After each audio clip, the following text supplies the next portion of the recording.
won first place in last year's regional competition. Saffron takes pride in participating in community service and is part of the National Honor Society, Interact Club. Is that correct? And California Scholarship Federation. Saffron is a teacher's assistant at a local Sunday school. You're going to need to help me with the name. An-Nur. Al-Nur? Okay. Where she assists students of all ages, backgrounds, and ethnicities. She teaches semi-classical Indian dancing at her dance school, Mudra Dances, with the Hawkins School of Performing Art. She also enjoys volunteering at Bengali community and cultural events, often being a stagehand, choreographer, performer, or volunteer. She's not only committed to her extracurricular activities, but has challenged herself with some of the most rigorous classes offered at West Campus. She carries a 4.0 unweighted GPA and a 4.38 weighted GPA. She's hardworking, personable, and an overall delightful young woman. And for this reason, and the reasons we went through, we are proud to recognize Saffron Dolly as the Sacramento City Unified School District Stellar Student. Yeah. And we have a certificate for you.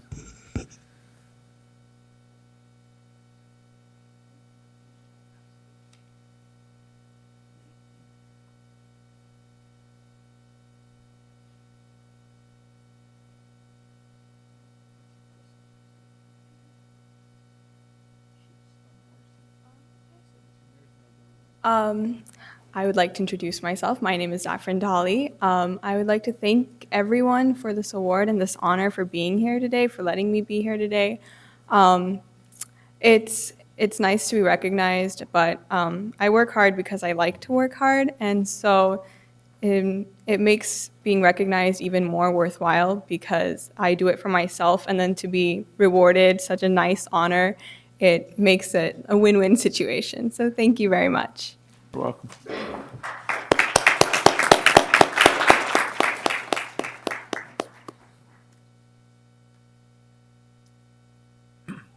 Item 5.0, announcement of action taken in closed session. None, Mr. President. Item 6.0, agenda adoption. I will move the agenda. Second. We have a second by Vice President Wu. All those in favor? Aye. Opposed? Abstentions? Our agenda has been adopted. Item 7.0, public hearing. I will gavel in the public hearing. Item 7.1, approve resolution number 2763, compliance with the Pupil Textbook and Instructional Materials Incentive Program Act. It's a conference and action item by Dr. Iris Taylor.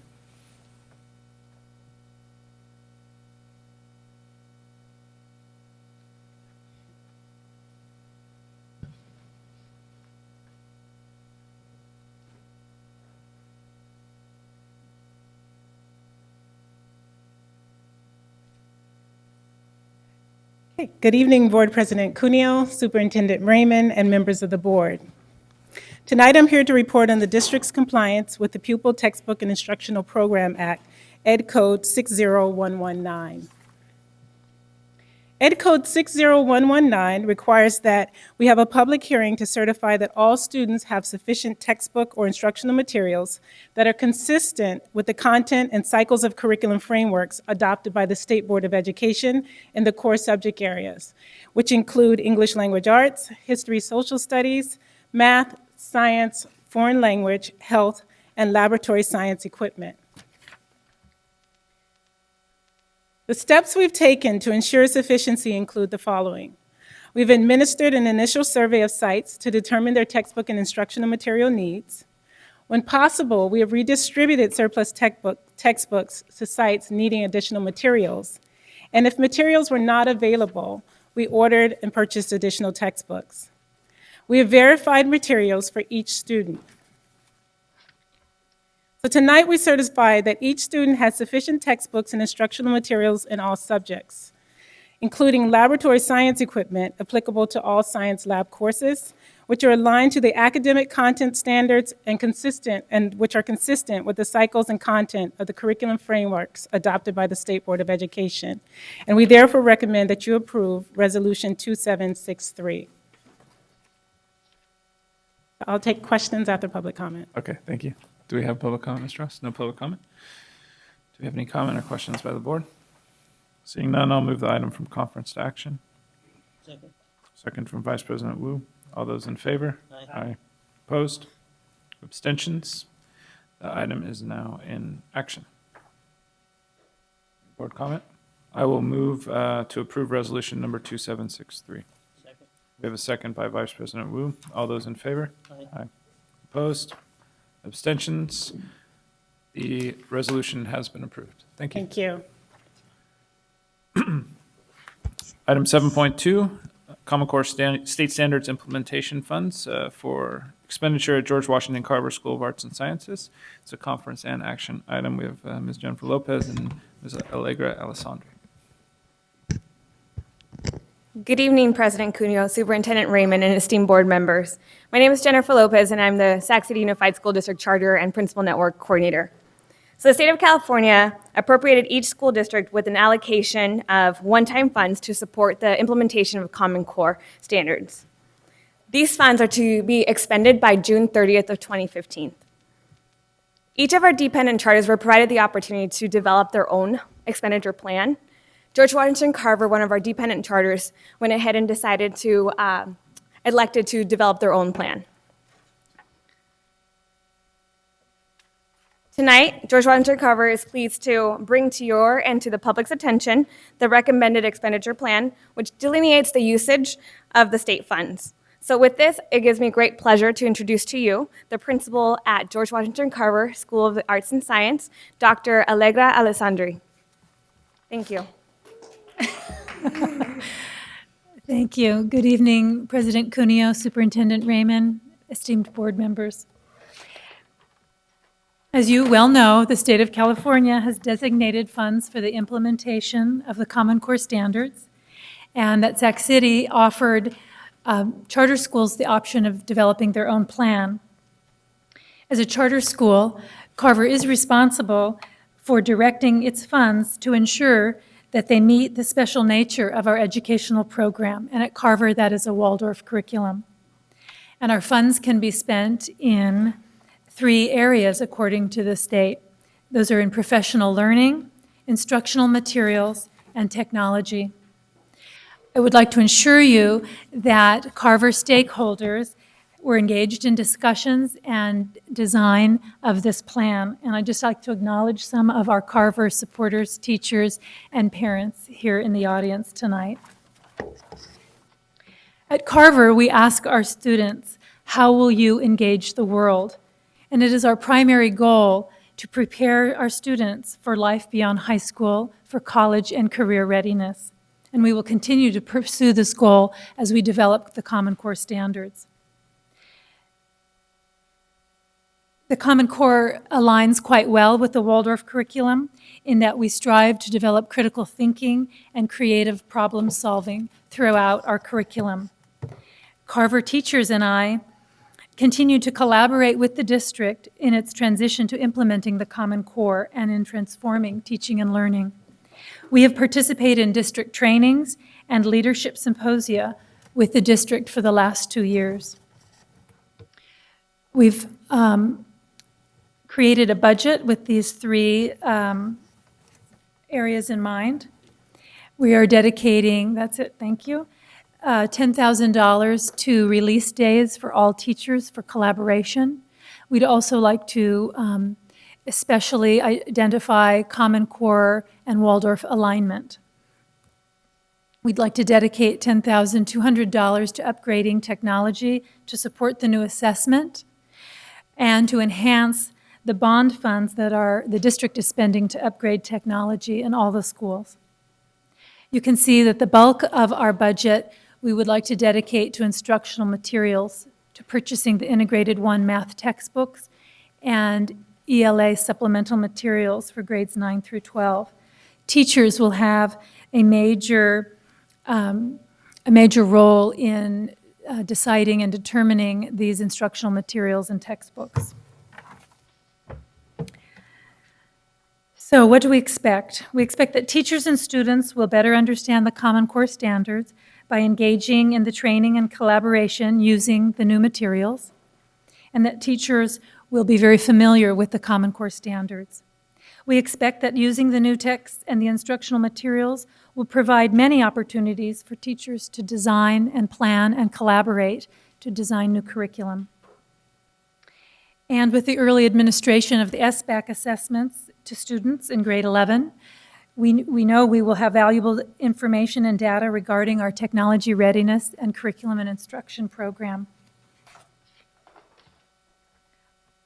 Our next steps, we will continue to provide this professional learning for teachers so that they can fully integrate the Common Core into their current curriculums in English language arts and math. Our math teachers will participate in the ninth grade level team to engage in the process of textbook review material and hopefully for an adoption.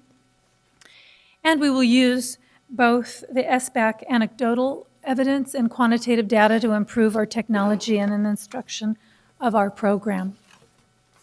So that is our plan in short, and I am open to any questions or comments. We do have public comment.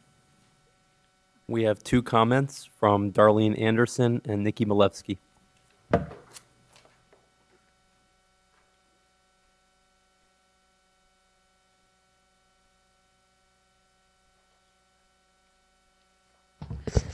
Good evening, board members. Last night, we attended a very valuable meeting which talked about local control funding. It also targeted on how the students who normally don't have their needs met in this district, how will they make it? How can we ensure that they are progressing? When, a while back, I want to say many, many years, we used to see real data of where the students were and the plan to move those students forward, not just the implementation and the use of funds as to how they will impact the whole school. The new changes that are coming very soon to all of us really require that we show how we're going to move all kids forward and how we're engaging students locally. And I just don't think Sac City is ready for that. I don't see it happening. And even with the implementation, it was a great presentation, I guess. I would have to be a parent there to understand what was going on. But it really just tells you about how you're going to use the money, not where the students are, not how we plan on moving the students forward, not how much we've grown in the last 6 months since school's almost been in for almost 6 months or 3 or 4 months. But quarterly, we need to be making progress, and we need to understand how we're going to move those kids forward. And I didn't really get that from the presentation, although, like I said, I would have to be a parent there to really understand this presentation. You really can't move kids forward by just concentrating on more books, it has to be strategies, it has to be real data, and it has to be implementation of the process. Thank you.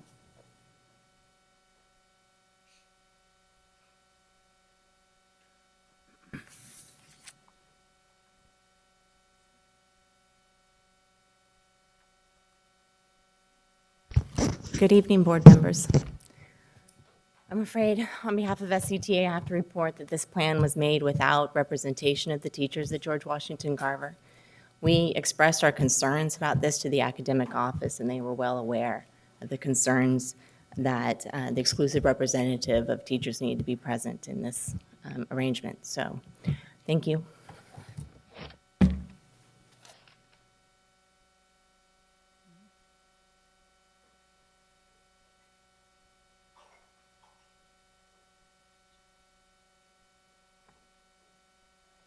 Yeah, sure.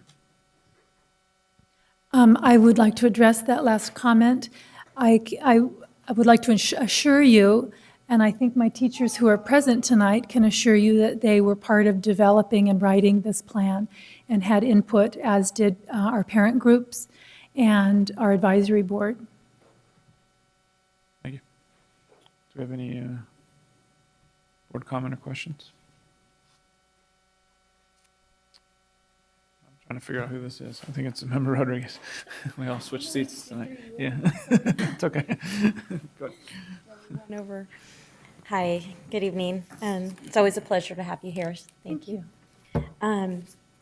So it's a question that's actually surrounding our teachers union, because what I'm trying to understand is when we see these plans and we're talking about teacher release days so that they can go and get training, you know, and it might not even be a question for you, perhaps more to our superintendent and to our board, my board colleagues, is why are we not planning the calendar a little better so that we don't have to use the precious dollars that we have for the implementation of the Common Core state standards for teacher release days, and perhaps we can then do teacher development days rather than bring in substitutes to place these individuals. So I don't know if anyone wants to address that. Sure, I'll be happy to, and then since we have our principal here, she can speak to it directly too. So, you know, we do work in the summertime, and we do a lot of work, but because the Common Core and implementing the Common Core is an ongoing process, the approach we're using is a constructivist one, meaning that teachers and principals are doing work together during the year. They bring that work back, they talk to colleagues, they share with colleagues in common and academic time. I witnessed that just earlier this week at Theodore Judah with a principal facilitating a group of teachers.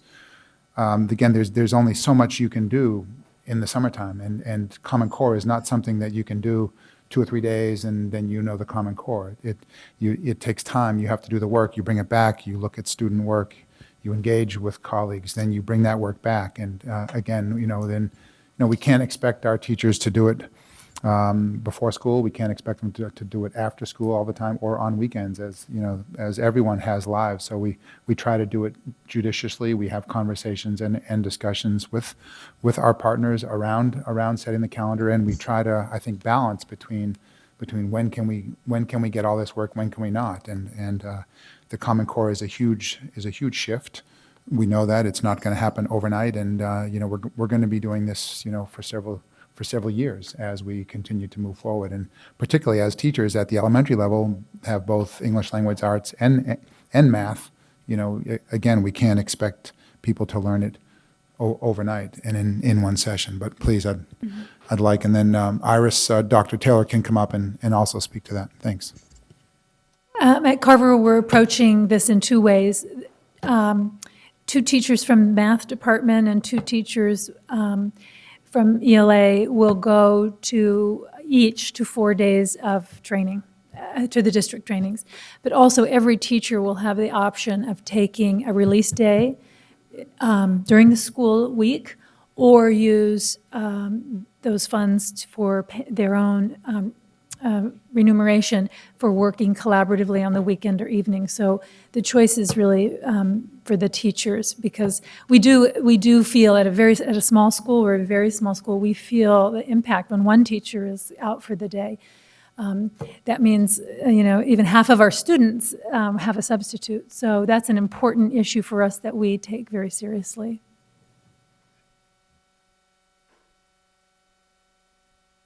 And I'll just echo the sentiments voiced by Superintendent Raymond as well as the principal, that what we've seen with this work and what we hear from our teachers is that, one, this work the shift is really challenging, and the more that you learn about what is needed to implement the Common Core, the more you recognize how difficult it is.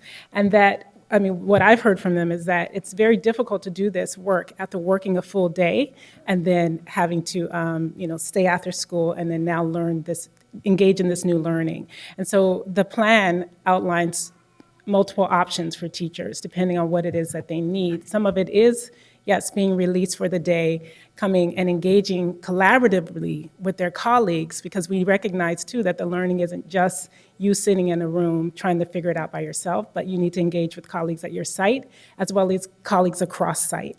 And so the professional learning days are designed for teachers to be able to do that. And then the opportunity to engage collaboratively at their site after school. So we need multiple modalities for teachers to engage in this work. I guess I'm going to just come back with, we have common planning time, we have PDD or professional development days, but I seem to recall when I was a young child, a student, that we had teacher work days where we would go to school half day and then the other half of the day the teachers are working and they're collaborating. And it just seems like we were moved away from all of that, you know, and now we're into hiring substitutes to come in and, you know, we don't want to disrupt some kind of calendar or some, you know, I don't know what it is, so. I understand, and I don't have the history around, you know, when the shift happened, and, but I think there's an overwhelming desire to return to that type of model where there are teacher work days and, you know, opportunities for teachers throughout the school year where maybe the students are released. And so, you know, that's something that we've been in conversation with SCTA, and we will continue to see how we can, you know, shift that so that I think that's a win-win for all. Yeah, I just want to add, Member Rodriguez, in fact, this year we worked in collaboration with the Teachers Union and Burbank High School to do just that, where one day a week there's an early release, and so we're trying out that model to see the success of it. It helps them with their ongoing common planning as well as with their pathways and academies, and again also accommodates their ability to do the Common Core. So we'll see how that works, and then I think we can look at doing something like that on a school by school or even across the district with a calendar. But yeah, we're optimistic. And you know, just keeping on the subject of, it concerns me that we get one of our union partners that comes forward that mentions to us that they were not involved in the planning process for this. There is a difference between having teachers involved in this and then having the leadership of the model that they belong to part of this as well. I wouldn't be remiss that they don't, you know, they don't understand the Waldorf program. I think they really dearly and truly care about Waldorf, and they want to be actively engaged and involved in the program.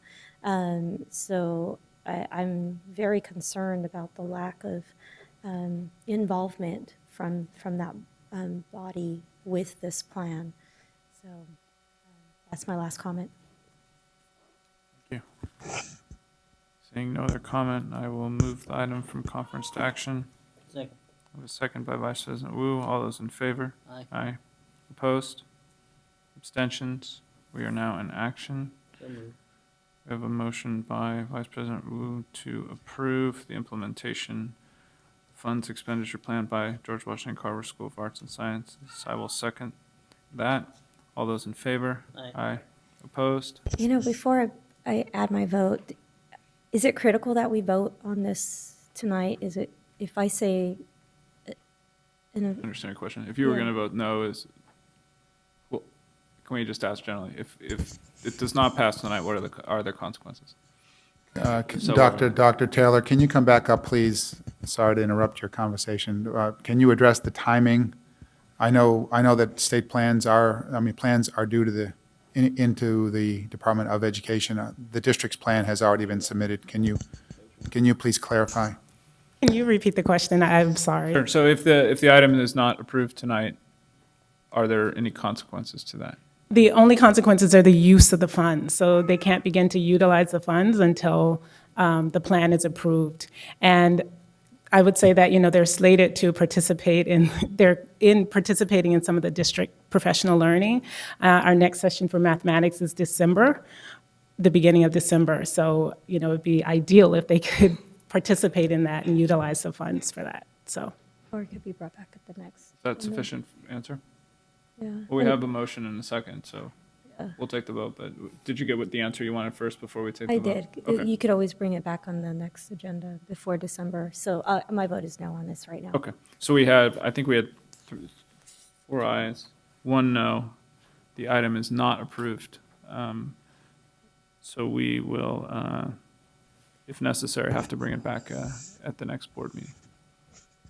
Thank you very much. And I will gavel the public hearing to a close.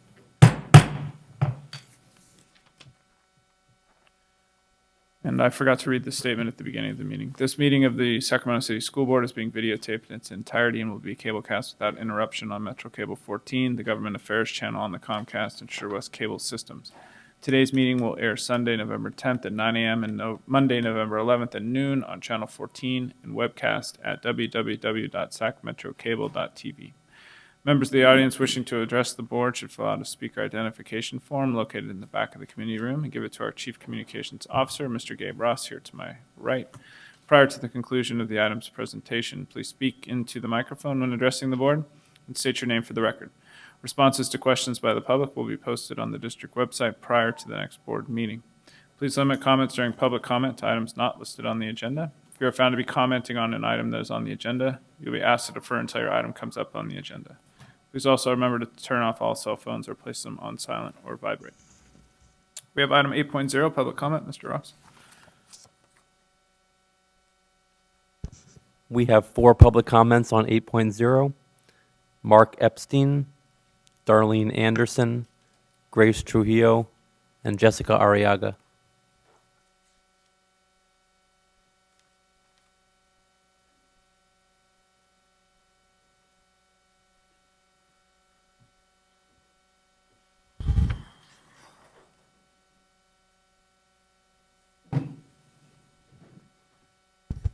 Good evening. My name is Mark Epstein. I'm director of the California Environmental Technology Education Network, and here to introduce you to our geospatial technology program.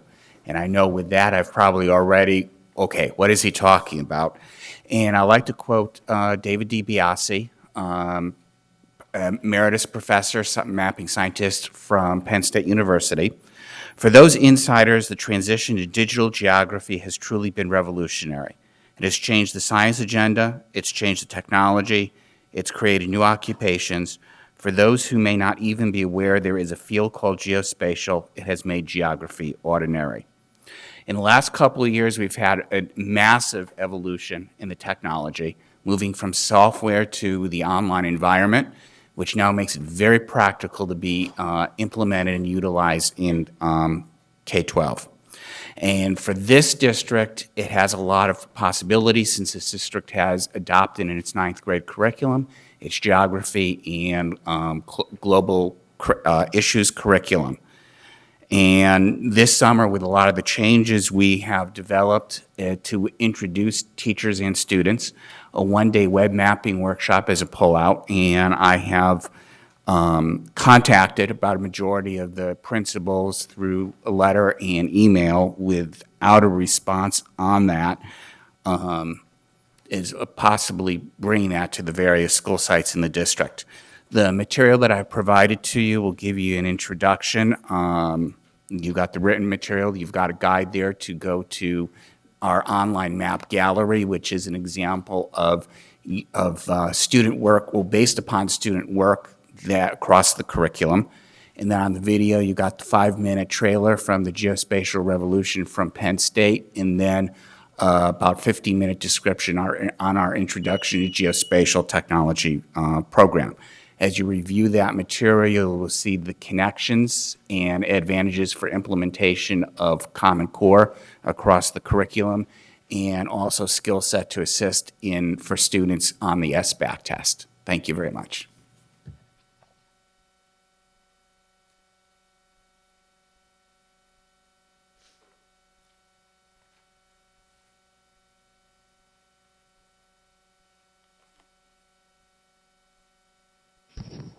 Good evening, Darlene Anderson.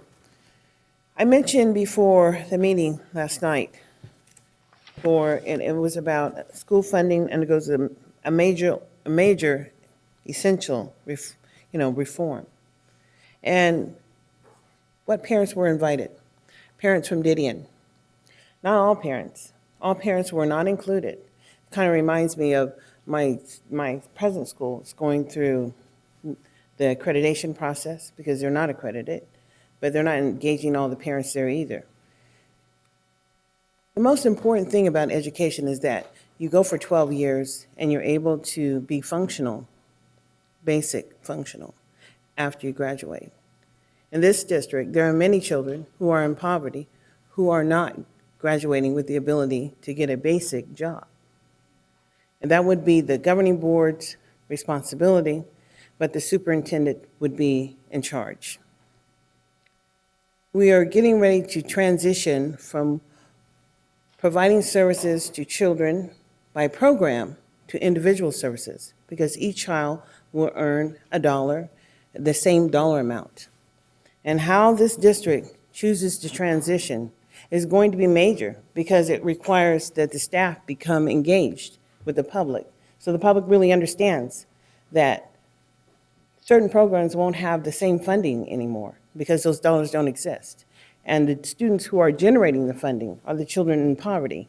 And those services have not begun to exist because for behavioral issues, this district has a process in which they label a child and then they continue to label the child and just collect data.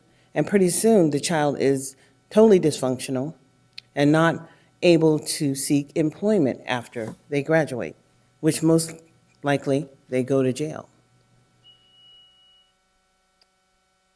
Thank you.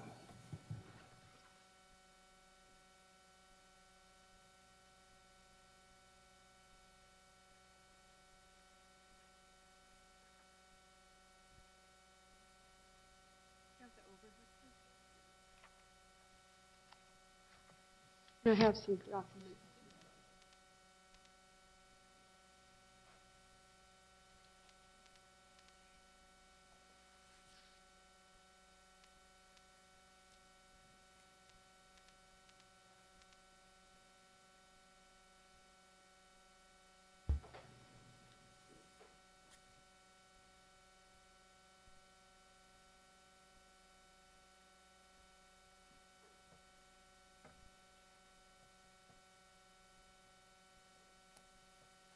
It's not.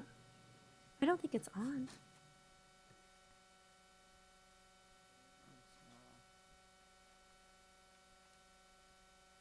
Oh, you turn it on?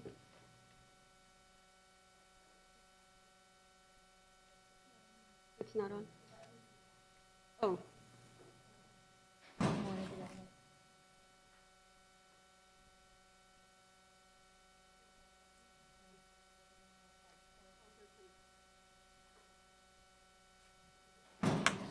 Oh, that's okay. It's on the side.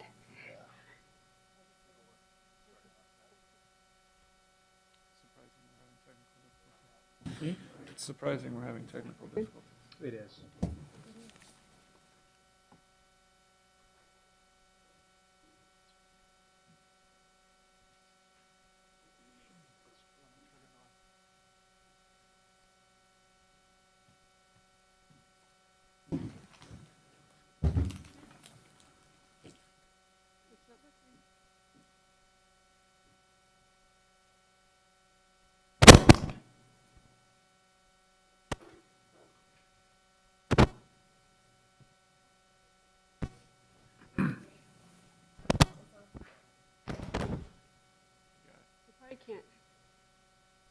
You probably can't see. Good evening, members of the board, and Jonathan Raymond. I was going to say, you probably can't see exactly my other details, but what I always try to do is recreate it from estimates of projections. And I think one of the questions that I had was, how much money does my school, Phoebe Hearst, works? I always like to work backwards. Phoebe Hearst generates $4.6 million from students, but it costs $2.8 million to run. $1.7 million go back to the district. That was my question, like $1.7 million goes back to the district. What does that entail? So I went back and kind of looked at the big fixed costs that the school has, you know, and my husband said, you know what, I'm sure, you know, and I'm talking to other people and stuff like that. I said, we need to address the big issues and work together to get where we're at. I think one of the biggest issues that we have, I think, was the special education not being fully funded, which is $25 million.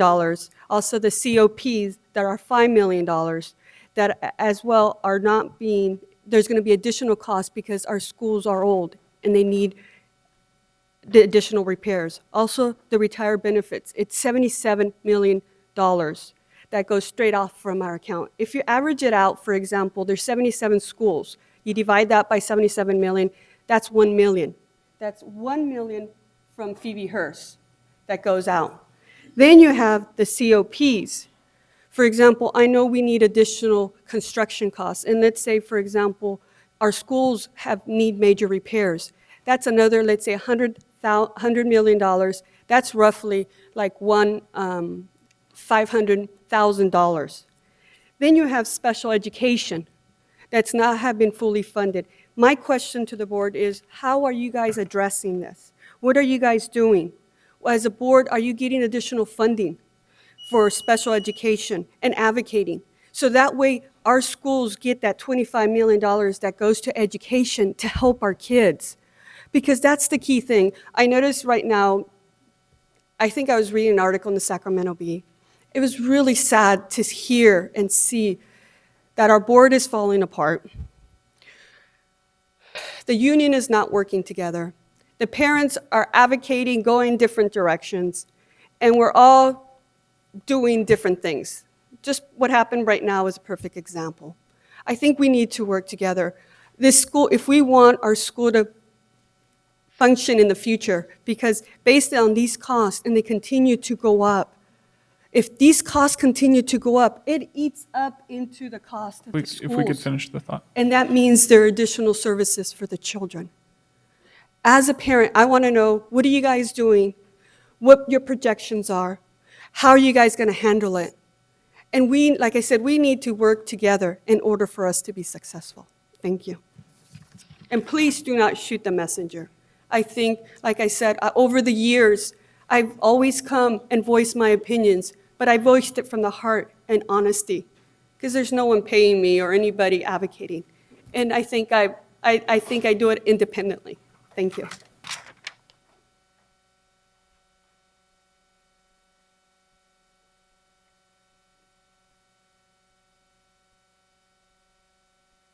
Good evening, board members. I just wanted to give you a few thoughts of 2013. We've had a very tumultuous year. School closures, we're now facing repurposing of the schools. We have LCFF, we have the core waivers. So this has been a difficult year for Sacramento City Unified, but it's also an opportunity to strengthen the district if the decisions are made properly.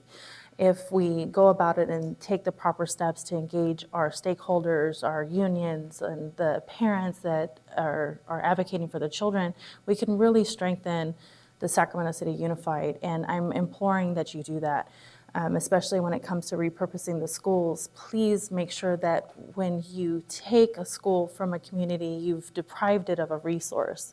So please consider what you're replacing it with and make sure that repurposing fits the community and provides them with equal or greater value and enriches the neighborhood instead of decreasing the value or the worth of the property or the repurposing structure.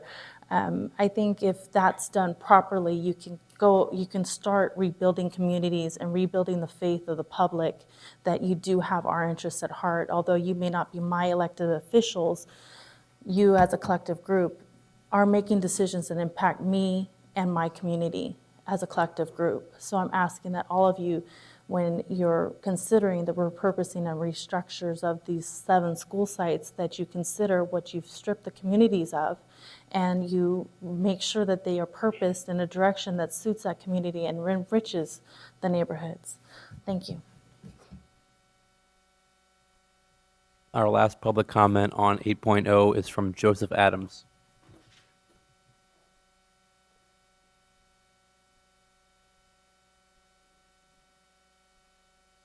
Hi, my name is Joseph Adams. My daughter attends Martin Luther King School. And I came here today because I'm frustrated with the school. Nothing has been done. I've talked to the principal at the school. My daughter's in the 2nd grade there. They have young ladies there that are taking other young ladies in the 2nd grade to the bathroom, telling them to pull down their panties, touch themselves, look up under the stalls. And once my daughter came home and told me this, I went to the principal. I talked to the principal about it. The principal tells me there's no way that this happens at the school. I have yard duty people that are here that monitor the bathrooms. I monitor the bathrooms at the school. So me being a dad, I stay at the school and I watch. There's no one monitoring the bathrooms. This is the same day. The principal actually left out of the room. My wife was there with me. She left out of the room for about 2 or 3 minutes, came back into the room and tells me, oh, I just checked the schedule and I know who was here that day. It's impossible that that happened. Okay. My wife comes back up to the school and then she goes, I did an investigation. I looked into this. This is all in the same day. And she goes, it's not as bad as your daughter says. She says, the girls were not licking on each other like your daughter said. They were just touching each other and touching themselves and looking up under the stalls at other girls. My daughter told me that they were grinding on each other, and it's a bad girls club. Well, I'm at the school every day since that day, every day, because she said it happens during PE and it happens during lunchtime. So I'm there, and there's no yard duty people there whatsoever, and I'm there every day. I'm at the point now where I've hired somebody to sit in my daughter's classroom every day on the days that I cannot be there to see what's going on at the school. Not the principal. She told me she talked to her supervisor about it. There's nothing going on. I don't know if there's a lack of funding that needs to happen at the school to hire more people to watch what's going on. But as a dad, I cannot have my daughter going to Martin Luther King and they have kids touching each other. I'm at the school and the girl is walking around holding hands with her boyfriend and kissing each other in front of parents, in front of teachers, and no one says a thing. And I just wanted that to be addressed here because I need something to happen. So, Superintendent, can we make sure that, Yes, I've asked, I'll have staff meet with the parents right away, and, we'll be right on it. thank you.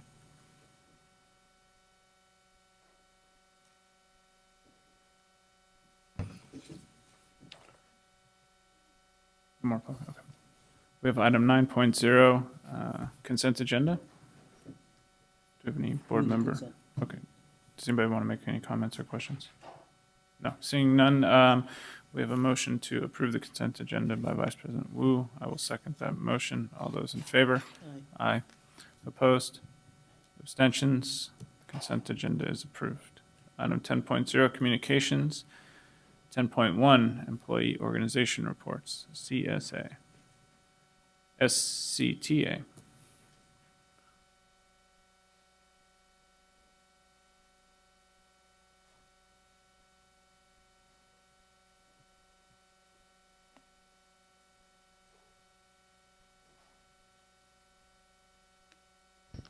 Good evening, members of the board. President Cuneo and Superintendent Raymond. I apologize about 7.2. I'd actually understood that it was going to be pulled tonight so that teachers could have representation. I actually came here tonight to discuss the number of different storylines that exist about our district. We all know the one that's printed in the B, and I hope that you're privy to information as you know the real story. The real story is not so pretty. Maybe it's been interesting soap opera for those outside to watch, but it has been a really difficult reality for those of us who care about this district to live and work in this situation. You have the chance for another storyline about our district. In the background, there are a lot of really good people in this district who want to work together to move this district forward. You've hired an associate superintendent of HR that was a well-respected teacher in our district. She oversaw the induction of new teachers in the BITSA program. She even served on the SCTA board early in her career. You have a president of SCTA that I can tell you believes in all of her heart in the power of this district to reach our most needy kids. You may not know this story, but in my very first year in this district, I worked together with Concy McCarnett at Washington Elementary School when I first started out as a school psychologist here.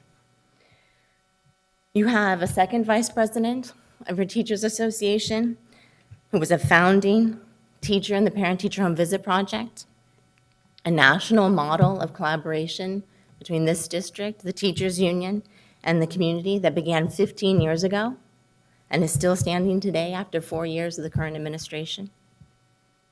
You've hired a CBO, Ken Forrest, who's very experienced. He believes in transparency. You know what the bargaining chair of your largest working group in this district said to me? He said to me, "I believe him." That's what he said about your CBO. I have not heard that said in a very, very long time. These are the building blocks of a great story.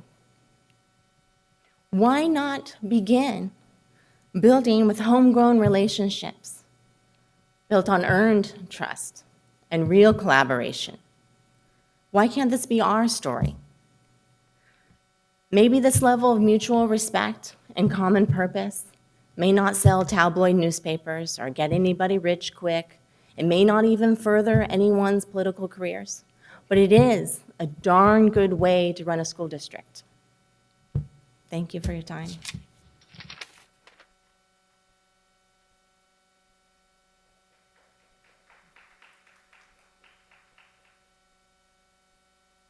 SCIU?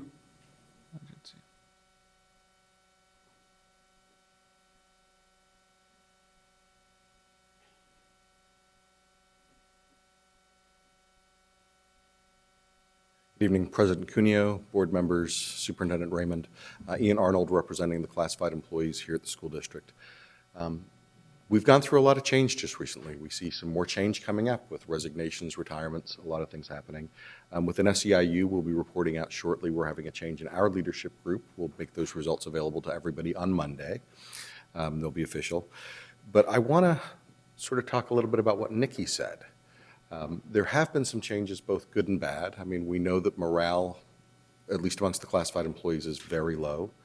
We know that between layoffs, reductions in hours, et cetera, that staff are working a lot harder to get the work done. We know that the schools are not getting cleaned. We know the kids are suffering from that. But we also know that within SEIU, we've had really, really good experiences working with some of your staff. We have meetings that are very collaborative in nature.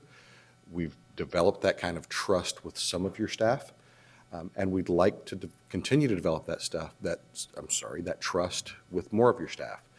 I think those folks who do meet with us regularly and work with us, as opposed to meet with us and talk at us, will tell you, if asked, that we're very reasonable, that we're not here to beat up the district. We're not here to beat up on people. We're here to do what's best for the kids. Nobody who works as a classified employee is going to retire rich. They're just not. They're here because they want to do the best thing for the kids. And your staff will tell you that when you meet with us, we have ideas. And we can figure out how to make things happen. What doesn't work is when we find out about things after they happen, or when our members come up with a problem and raise it with a senior staff person and are just told, too late, too bad, you guys are wrong. I think what Nikki talked about our ability to move forward and create our own storyline, I just want to echo that. I think that, a lot of changes have happened, a lot more changes are going to occur. This board could choose to direct staff to work more closely with us. And you know what? We're going to have times when we're going to argue with each other. It is the nature of the beast. Sometimes we're going to be right, sometimes we're going to be wrong. We have to have those discussions.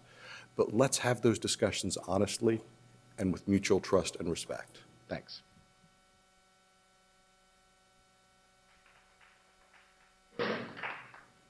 Teamsters? UPE? Item 10.2, District Parent Advisory Committees, Community Advisory Committee, District Advisory Council, School Site Councils. What do we got?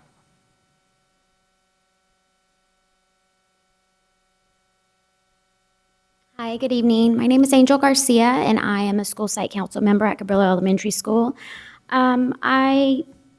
After hearing everybody to speak, I just want to say I'm really excited about Common Core. I am a parent of a 12-year-old child who's in gifted education. I'm also a parent of an 11-year-old who is in special education. He has high-functioning autism. And I have an 8-year-old who is a typically developing student. So they have a variety of needs. And when I read and researched about Common Core, although I heard a lot of worries about it, I was really excited. I felt like it was something new that our kids can really grow from. However, I do have a couple concerns, and they have to do with technology. I think when the way that technology is implemented in the Common Core standards, it can really help our kids learn, and not just memorize, but learn and build community through technology. I don't think Common Core is going to happen overnight, but I think with technology, we can set the foundation for success in Common Core. With that said, we need to provide the resources to teachers and students. Right now, at Cabrillo, we have a lot of teachers that want to implement technology in their program, in their school day and their program, but they don't have the resources to do it. We have one great teacher who's tech savvy at the school. He can't train every teacher. My son, who's in special ed, he in his IEP, he is entitled to assistive technology device. Last year, because of technology restrictions, he was not able to access his assistive technology device the way that he needed to access it. Little things like that can really help if we can look at, many of the schools have iPad apps or iPads. The apps on the iPads aren't able to be utilized because of the security restrictions that the district has. So I just want to say that teachers and students really need resources with technology in regards to Common Core. We need training, we need the security, we need to really think about what security measures we have, and sometimes YouTube can be used for teaching methods. So please think about it, and please give our teachers and kids the resources that they need. Thank you. Thank you.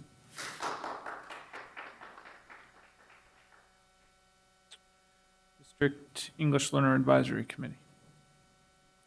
Gifted and Talented Education Advisory Committee. Indian Education Parent Committee. Sacramento Council of Parent Teacher Association.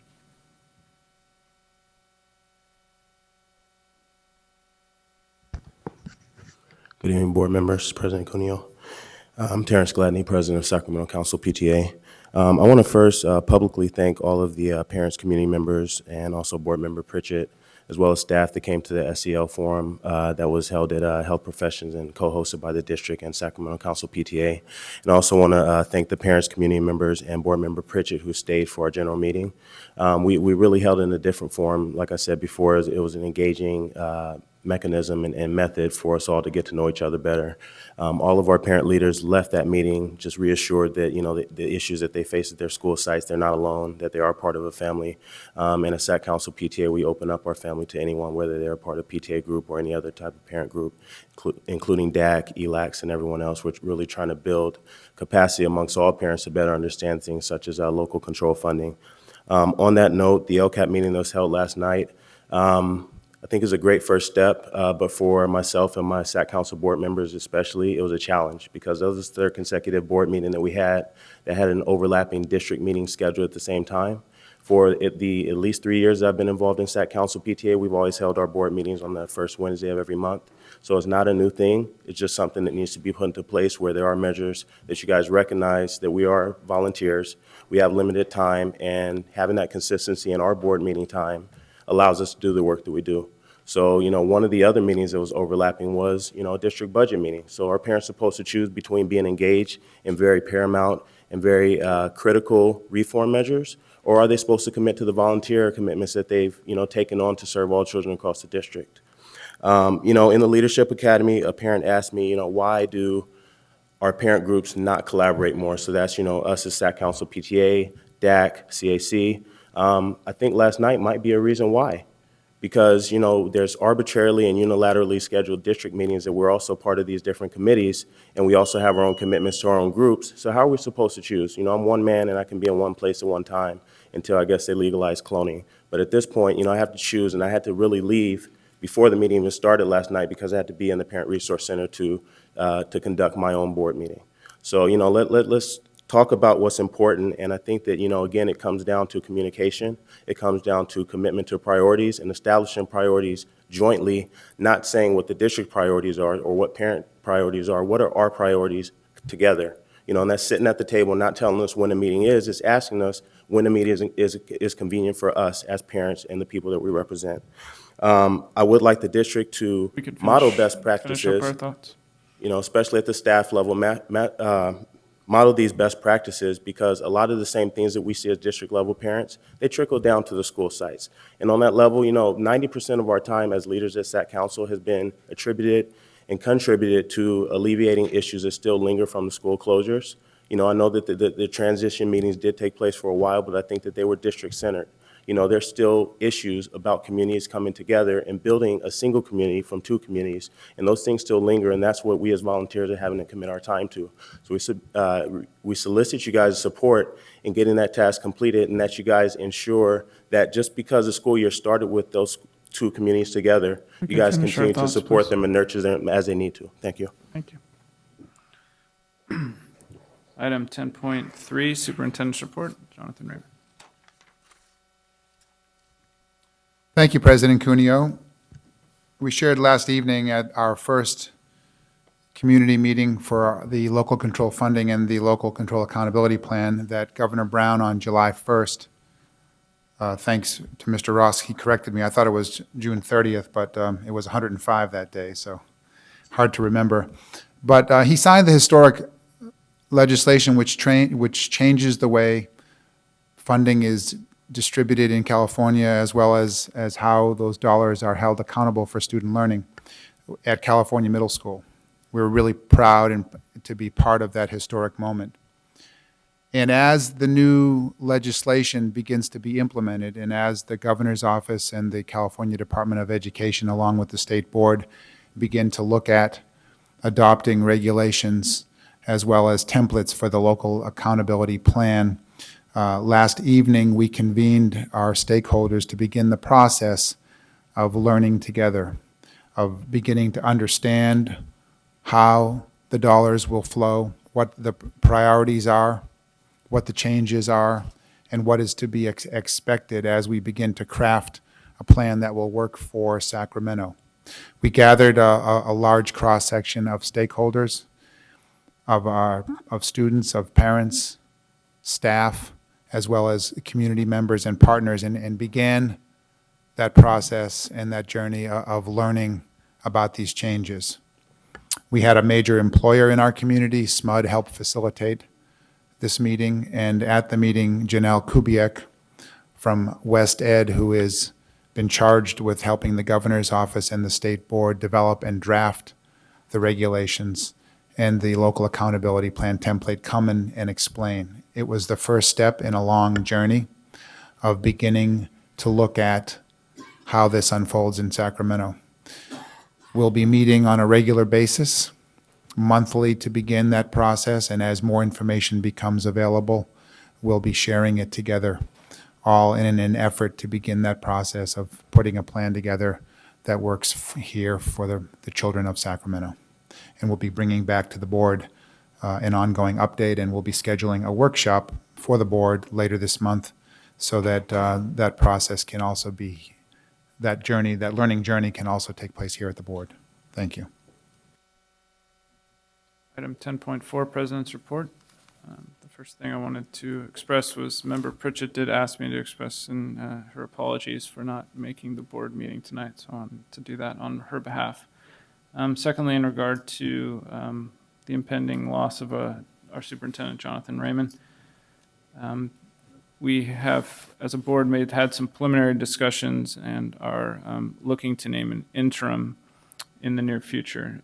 We will be naming an interim superintendent in the most expeditious manner as possible, and we will have an interim in place before the last day of Superintendent Raymond's tenure here.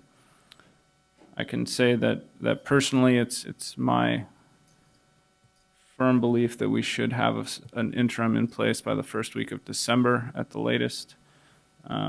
As board president, I will make every effort to make sure that we have a thorough discussion, but that we get an interim in place so that a smooth transition can take place. I think that we need to have an interim overlap with superintendent and cabinet to not only plan the transition, but to have conversations about the work that's being done at the district and at the school sites so that the transition forward can be as smooth as possible. last, I will say just to ensure that we have an interim as soon as possible, I will be scheduling as many board meetings as I need to, including one a week, so that we can have the collective decision-making process underway and include everybody's thoughts and make a decision sooner rather than later. 10.5, Student Board Member Report. Margarita Kovalchuk. Thank you, President Cunha. This past month has been called Prevention Month for October Prevention Month. And at our Student Advisory Council meeting, we made a point of emphasizing that and also introducing a new social media campaign for SUSD students to emphasize the importance of saying no to drugs, alcohol, and tobacco. And as part of our work for the month of October, the SAC, or Student Advisory Council Executive Board, has written a letter to uphold the District 2P, or Tobacco Use Prevention Education Grant. And it reads, as the representatives of Youth Voice in the Sacramento City Unified School District, we, the members of the Student Advisory Council Executive Board, are committed to supporting our district's application for the 2P grant to fund effective, comprehensive programs that demonstrate progress toward preventing and/or reducing the use of tobacco. The funding will enhance ongoing district and school site efforts to target current smokers and students most at risk of beginning to use tobacco, offer or refer students to cessation classes for current smokers, and enhance and more effectively utilize existing anti-smoking resources. With the aid of the Youth Development Support Services Department and our advisor, we will oversee the 2P program within the Student Advisory Council and stay fully involved in the 2P program development. Our advisor, teachers, and district staff will be encouraged to receive continual training as part of their professional development. We will uphold our district processes for training and supporting teachers and staff involved in the 2P program under the coordination of the Youth Development Support Service Department. Furthermore, with the support of the youth development staff, we will ensure that staff, students, parents, and the community at large are made aware of the high priority of the 2P program and will publicly endorse the 2P program through local papers, district newspapers, district and school websites, family nights, and through our community partners and collaborators.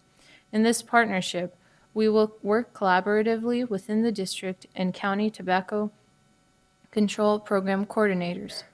As student leaders, we are enthusiastic about being a model for students in the Sacramento City Unified School District and look forward to assisting our schools in 2P planning and development. We are committed to creating a safe, enriching learning environment for ourselves and our peers, creating tobacco-free schools, and preventing and reducing the use of tobacco. And the members of the Student Advisory Council Executive Board will be signing this letter, and we'll be sending it to the California Department of Education Safe Kids and Healthy Kids Program Office. Thank you. Thank you, Student Board Member. We have item 10.6, information sharing by board members. We have Member Rodriguez. Thank you, President Cunha. Just a couple of announcements. I want to thank one of our parents, Miss Jessica Arriaga, and her students for organizing a cleanup day at Earl Warren's elementary school. And thank those who came out. And we had PTA President Mr. Terrence Gladney, I think, was out there, as well as Grace Trujillo, who were here with us today. Also, just want to also say I attended the Pacific Elementary event, the street fair event that they had this past weekend, and also share with the board that I was a sponsor with the Hmong Innovating Politics group in having a community meeting earlier this week. And before that meeting, we did take a community survey, and it was, over 2,000 houses that we were attempting to contact in the Mark Hopkins area. Survey results were tallied by Dr. Pan's office, and about the use of Mark Hopkins facility, what the community would like to see in that building now that it's been shuttered. So I look forward to inviting the Hmong Innovating Politics group forward to us once their survey and their work is completed. And hopefully we can get them on the agenda to do a special presentation so that board members can be aware of the good work that they're doing in the community. So that's all I need to share for today.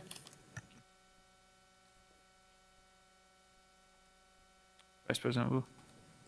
I just want to thank Mr. Forrest for leading the district's discussion on budgets. I think that the one that I did attend was extremely well attended, and I think that those who, parents and teachers, principals who come out to the budget forums can get a better sense of what the overall district's budget is about, and I encourage all who are listening to this to come out to any future budget forums. It is the comments that I received from the parents and the teachers were extremely valuable in that this is the first time they've really understood what the forum is about, our budgets are about. So I thank Mr. Forrest for that.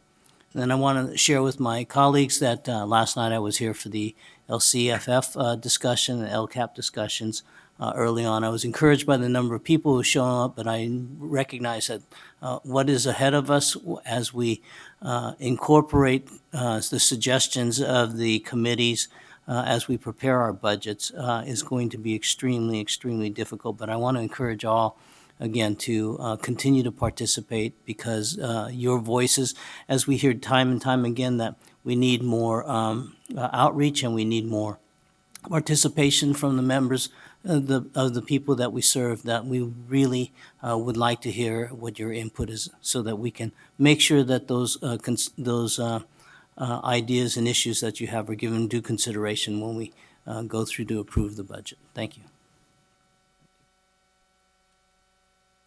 Item 11.0, Board Workshop, Strategic Plan, and Other Initiatives. 11.1, District Resolution Numbers 2762 and 2764, authorizing the district to form. It's a mouthful. The Sacramento City Schools Joint Powers Financing Authority for the purpose of issuing lease revenue refunding bonds to refund the district's 2001 and 2011 certificates of participation into a 27-year fixed rate debt. Mr. Ken Forrest, that was a lengthy agenda item. Yes. Good evening, members of the board. Tonight we have three very valuable members of our finance team. We have Eugene from ORIC, our bond counsel. We have Jeff and Kathy with Capital PFG, who've been coordinating this effort.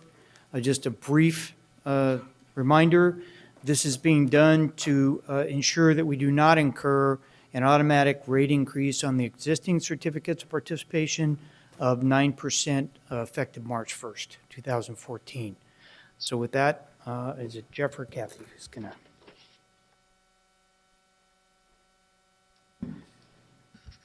Thank you very much, Superintendent Raymond, members of the board. As you may recall, on September 19th, we were here and we went through a pretty extensive presentation on the district's outstanding certificates of participation that were issued in 2001 and 2011. We also talked about some sources of repayment that the district has to repay those.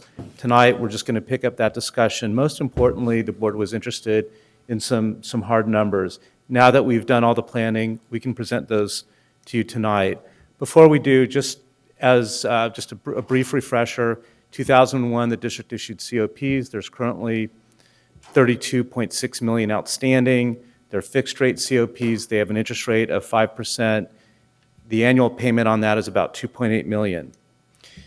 The 2011 COPs, there's approximately 47.5 million outstanding. Those mature in 2040.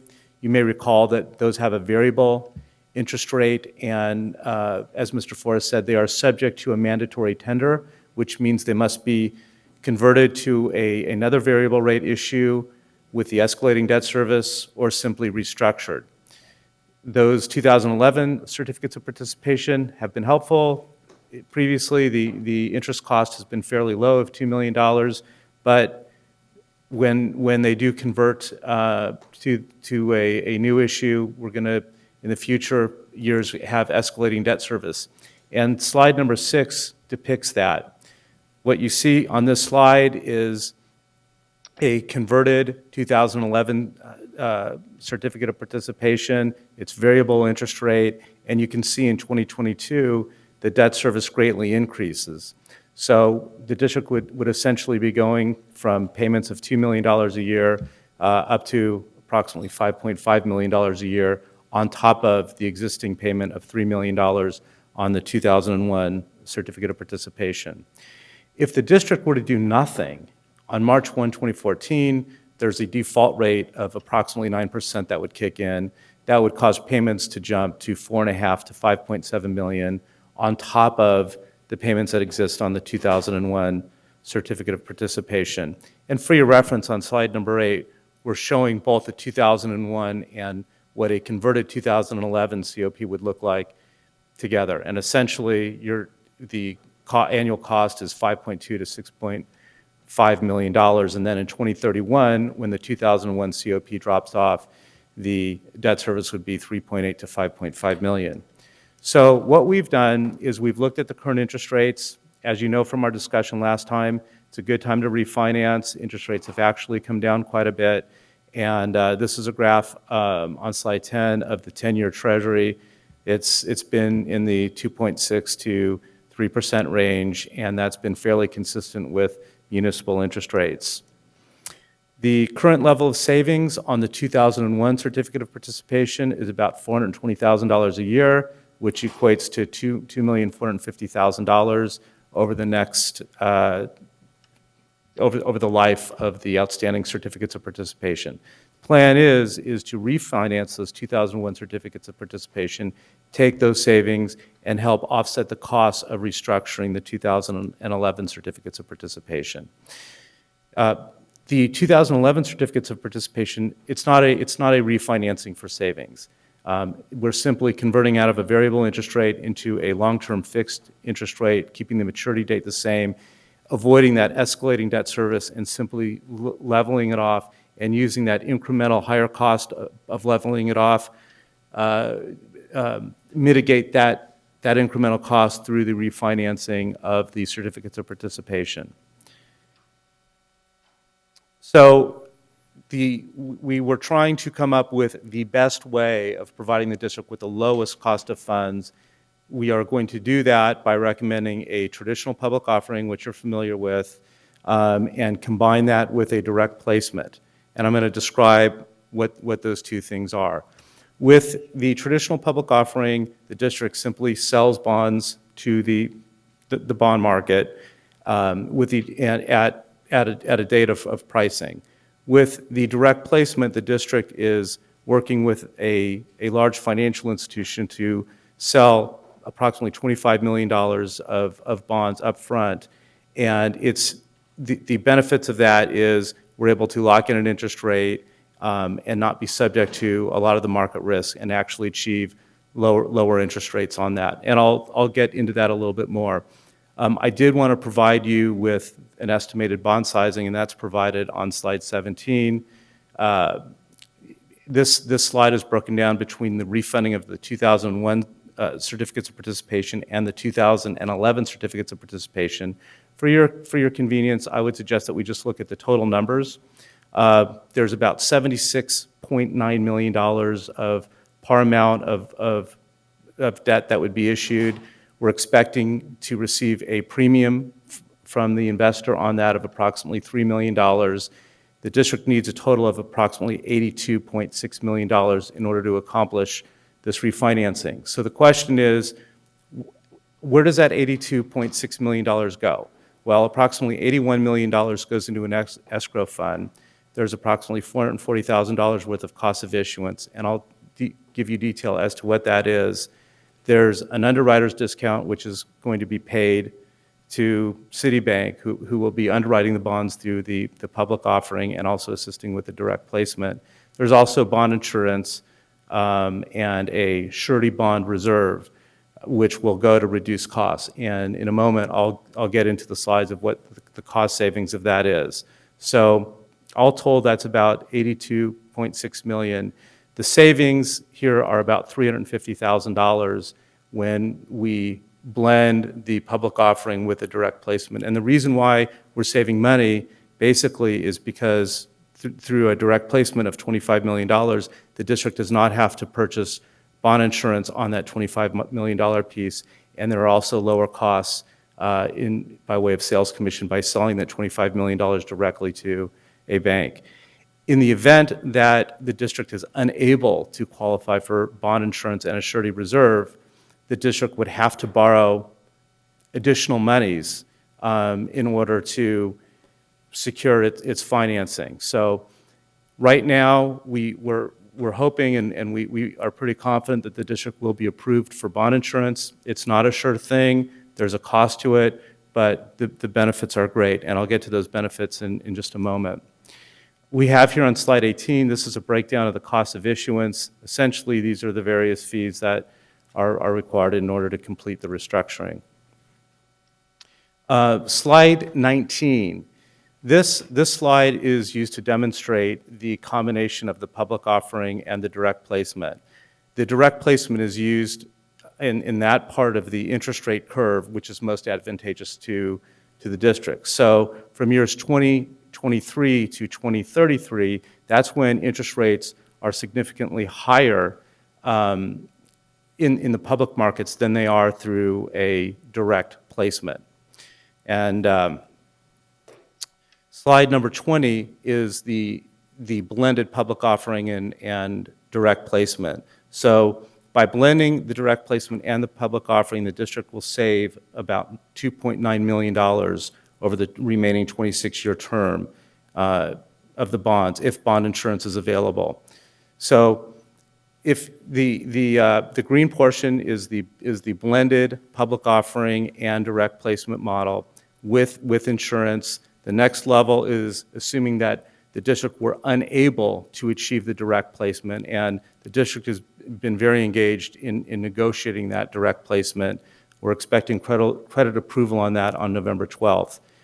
In the event that that option was not available, then there would be an all-public offering, assuming bond insurance. And if that's the case, you still have, I think, a very strong issuance. It's a little bit more expensive, but it's the next best option. The worst-case scenario is the lighter colored pink, and that assumes that the district is unable to do a blended offering and is unable to purchase the bond insurance and the surety reserve. I'd like to conclude by talking about some of the revenue sources for debt repayment. Currently, there's about $2.8 million in 1314 of monies that's available to make certificates of participation payments. Approximately $800,000 are from developer fees.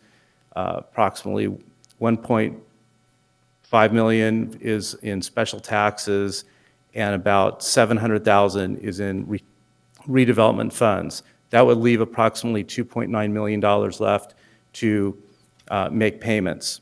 So total payments on the 01 and the 2011 certificates of participation are about $5.7 million after the refinance beginning in year 2016, and these are the revenues that would be available to make those payments.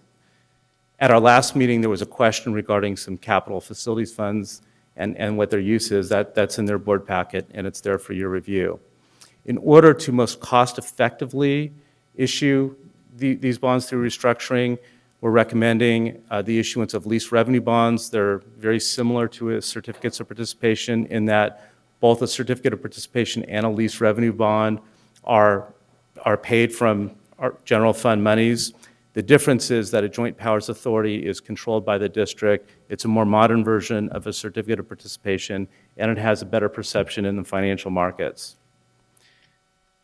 Eugene Clark Herrera is here from Orrick, Carrington, and Sutcliffe. He can comment more on the actual mechanics of the Joint Powers Authority, but essentially it works the same as a certificate of participation. On November 21, we would like to request the board to consider approval of 2 resolutions for the board, one forming the JPA, the other authorizing the issuance of bonds. We then would, if the district does form the JPA, there would be a member of the Sacramento City Schools Joint Powers Authority whereby it would approve bylaws and also the issuance of bonds. There's also a number of legal documents that have been included in your packet. We're happy, those are in draft form. Again, those are, if there's some specific questions about them, we're happy to address what those questions are. As far as our next step goes, we plan on returning to your board on November 21st for approval. We will bring these bonds to market as soon as we prudently and responsibly can do so. Frankly, I think this will probably occur in January. We have in your board packet December 7th, but there is still a lot of work to do. And we would like the board to approve its audit before selling these lease revenue bonds. We think it'll be a better presentation to the investment community. But all told, we will be able to conclude this well in advance of the March 1 deadline. And with that, I'd be happy to answer any questions. I believe we have public comment first. Thank you. We have one comment from Darlene Anderson.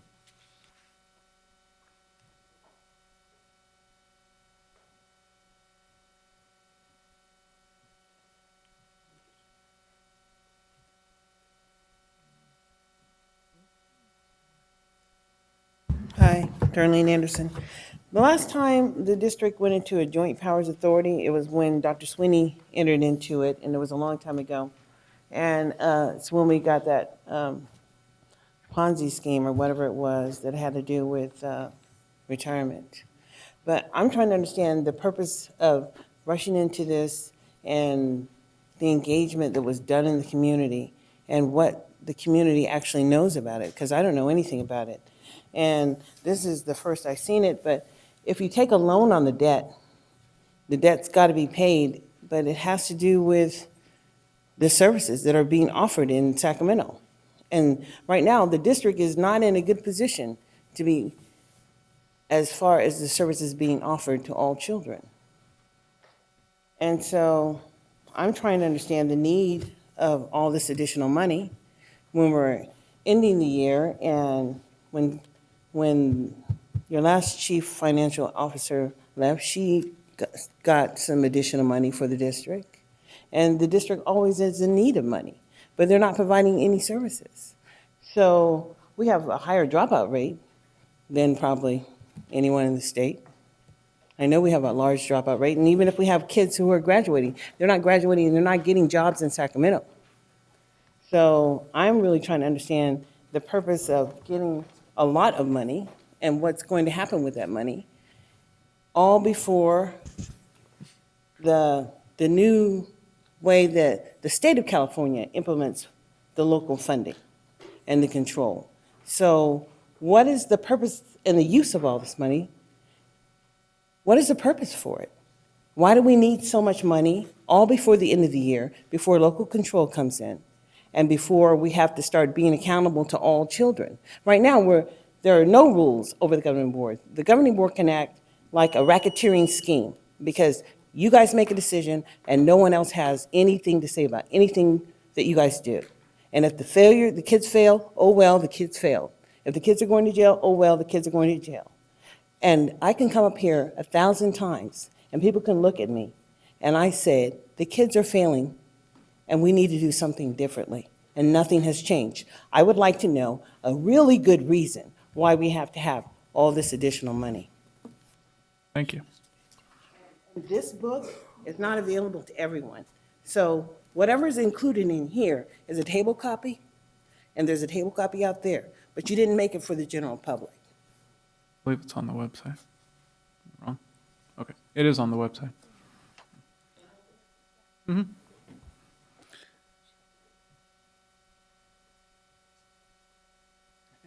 Try not to kill trees. Okay. So do we have any comments or questions? I had one. I guess I can start. The JPA, why the JPA? Eugene Clark Herrera from Oric. It's good to see you all again. As Jeff described, it is, I think it's just fair to say it's a more modern version of a lease-back financing transaction. To form the Joint Powers Authority, you'll have fewer ongoing responsibilities in terms of, housekeeping kinds of things. It will have a singular purpose, which is to be the issuer of your debt. This board will sit as the board of the JPA. Your district administrators will serve as the officers of the JPA. So it's in-house. And the second, probably more important point is from a market standpoint, you're selling bonds. If you recall, a certificate of participation technically is a sliver of a rent payment. Which you sell out into the marketplace, you sell the slivers of rent payments as securities. And there's just a dimension of legal complexity to those that bonds don't have. So for those reasons, it's just a better approach.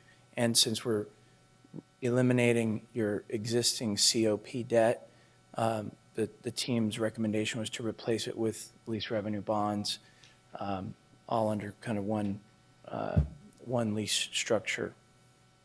And just as a follow-up, I know what's being said here, but is there any scenario under which this board loses its authority over this JPA? No. The first action you would take on the 21st would be approving what's called a joint powers agreement, and that's in your packet. And it's a document which would be the constitutional document of that new public agency. It names you, this board of trustees, as the board of directors of that public agency. That can't be changed later unless this board elects to amend the agreement in that way. So it would not be something that you could ever lose control of. There's no event out there that could occur. I mean, this No. is your area of expertise, but I'm just making sure. Right. This is a very common way for public agencies to undertake what's called general fund supported debt. Yeah. Okay, I appreciate it. One other clarifying point that was mentioned, but just to highlight that point, and Eugene can make sure I say this correctly, the sole purpose of forming this, it really has one duty: to issue the debt.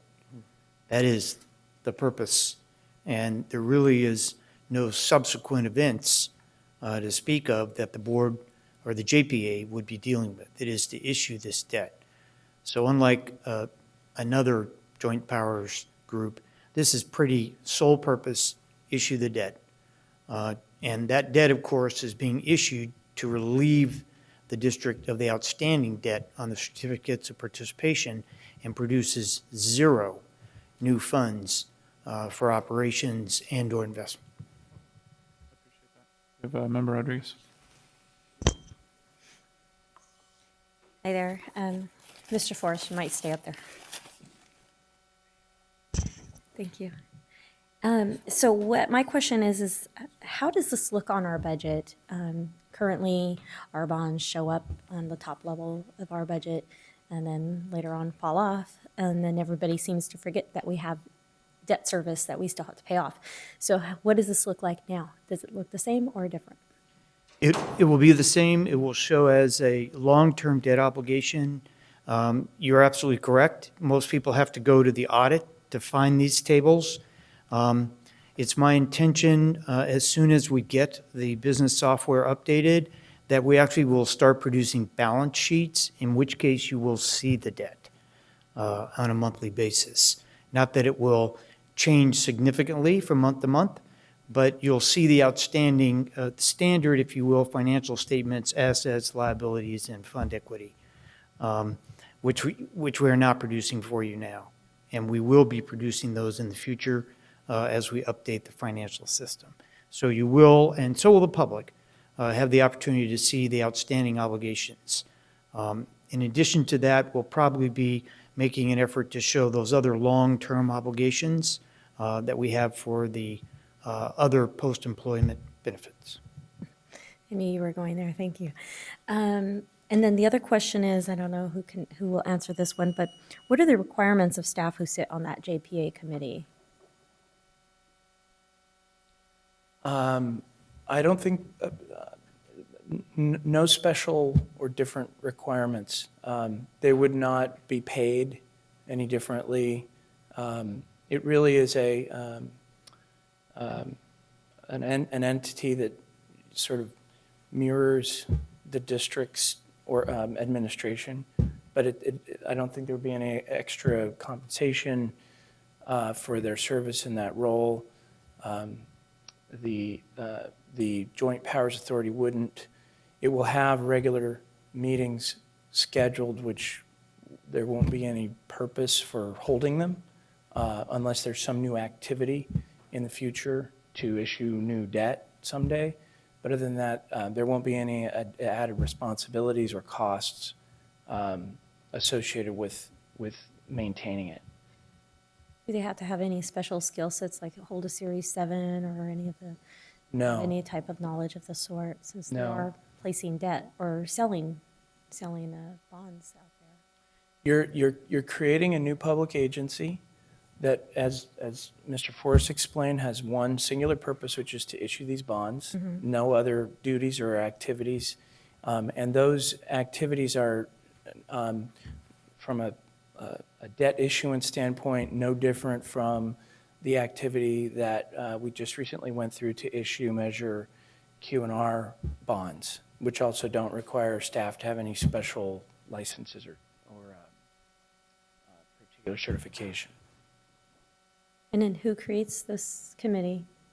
We do as a board? You will, as a board, take up a resolution approving a joint powers agreement, and you will join the school district's power with the power of an already existing JPA called California Statewide Communities Development Authority. This is a service they provide. They lend their governmental power to public agencies for the public agencies to form what we consider a captive JPA. So it will be a captive of this board, it'll be controlled by this board, and you'll pay CSCDA a very small fee for their service, and that will be the last time you interact with them. And then the agreement that you approve will be the constitutional document, will form this new public agency. And then you'll then recess your school board meeting and open the meeting of the board of directors of the new agency, take action, and then you'll recess the meeting of the new public agency and resume your school board meeting. Does that make sense?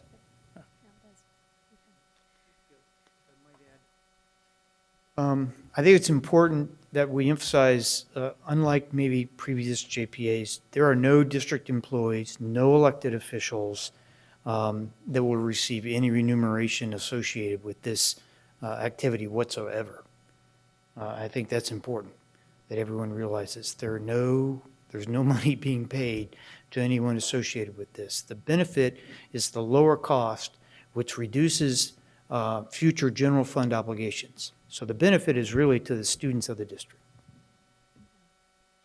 And I know your documents show about the interest rates, and they're in the twos, kind of fluctuates. Yeah. The interest rates will be set on the day of sale, and they're based on market conditions at that time. They're also dependent on whether or not the district is able to obtain the bond insurance policy, which will significantly improve the cost of financing. If you were to look at a standalone issue, well, the issue as we presented versus the worst-case scenario, there's about a $13 million difference over the life of the bond. So it'll be very important to be able to obtain that bond insurance policy and then pick a time to sell these bonds when there isn't too much supply in the market. And that will likely be the first week of January. I may add, you may remember that the board authorized the sale of our general obligation bonds. We had it scheduled, and unfortunately, the scheduled sale was immediately after Mr. Bernanke made some comments. And so we actually delayed the sale to ensure that our net effective interest rate would not be impacted by the negative market conditions.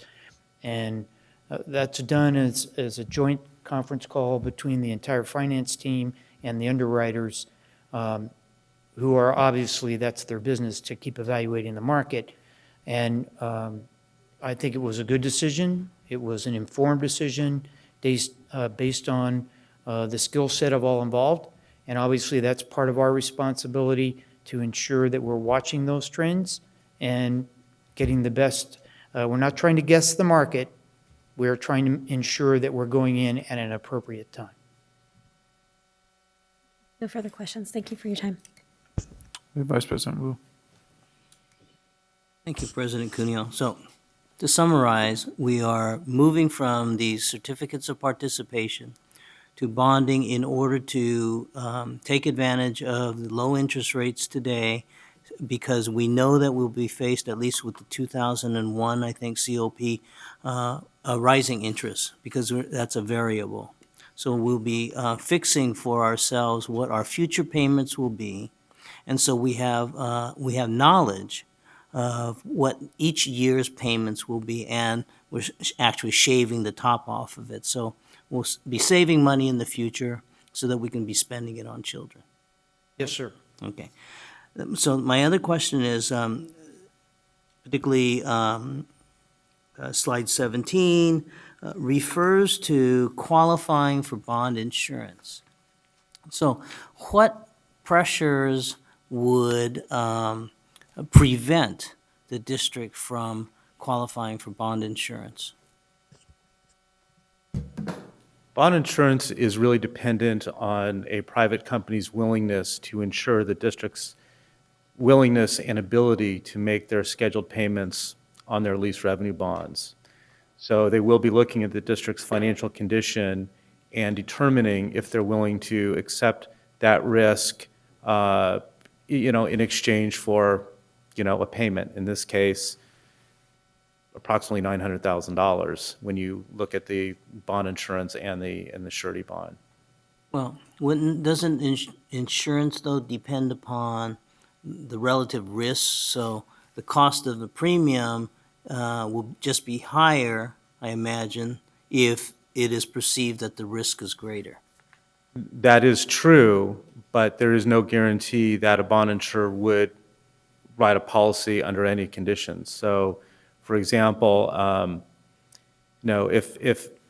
because at one point in time there were several bond insurers, now there's probably two, and really only one that would give the district the most benefit in terms of the value of a policy. So they will write a policy.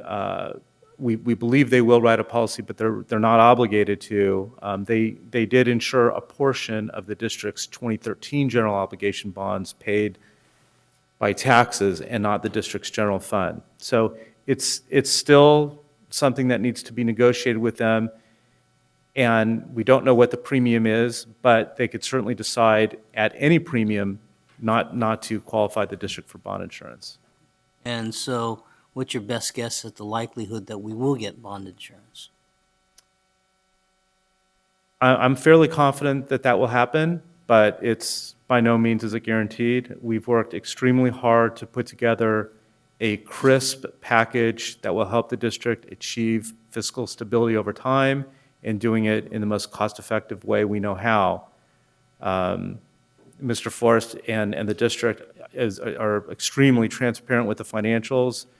We have a very good handle on the district's financial situation, but to be perfectly candid, the ending unrestricted fund balance is at its minimal level, and that truly is a large concern, but it's something that we have to accept for what it is.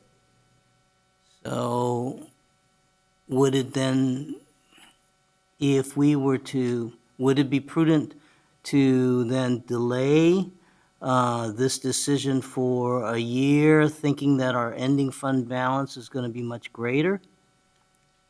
No, we don't know what interest rates will be in a year. We have the March 1, 2014 mandatory tender. if the district hit that default rate, it would really cause substantial damage to the district's existing credit structure and credit rating, and would put the district in a very vulnerable situation. We do think, however, that by putting a crisp package together with your recently approved audit and all your other fresh financial information that's going to come before your board December 12th, that we're going to give this the absolute best shot we possibly can to achieve the lowest cost we can achieve. Thank you. Could follow that up. So scheduled on the December 12th agenda is the first interim and the audited financial statements. And then we would proceed to publish the official statements and go to market. Member Arroyo. I have what I think would be a simple question. Regarding insurance, so we don't know if we're going to get it, but let's say that we do. What are the terms of that insurance? I mean, is it if we default, they pay the bonds? I mean, what does that insurance mean? It means that if for some reason the district did not make their payment, the bond insurer is obligated to step in and make that payment on the district's behalf, but then that bond insurer would have legal recourse to collect that payment from the district. So insurance is more like a credit card. It ensures that the investor will receive timely payment for the amount due without interruption. And the value that it provides is that the bonds become more creditworthy and can be sold at a lower interest rate.